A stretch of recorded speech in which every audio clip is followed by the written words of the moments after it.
succulent roast beef, a crisp green salad, or fresh-baked cookies. Our mode of preparing food has changed over the years. The role that food plays in our lives has also evolved, but has it been for the better?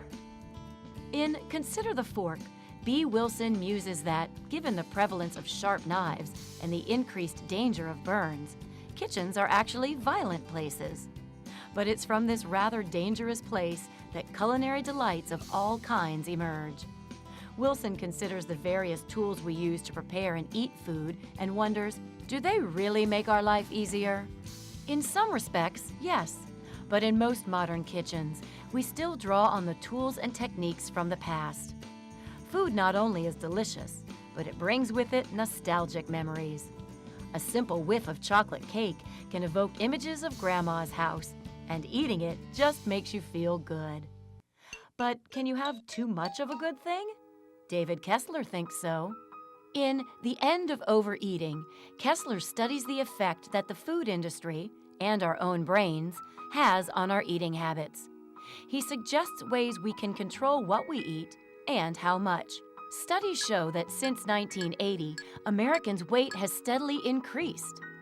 Kessler notes increased consumption of sugar, fat, and salt, the high-calorie fare from fast food restaurants, and our sedentary lifestyle has created an obesity epidemic.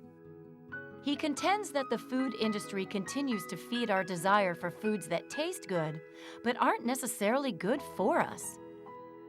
Many restaurants routinely serve entrees that sound healthy, but really aren't, while food labels don't always convey the actual amount of sugar and fat in their products. In We Have Met the Enemy, Daniel Axt explores our obsession with vices like alcohol and overspending, as well as with food. He agrees with Kessler that Americans are getting fat, but so is the rest of the world.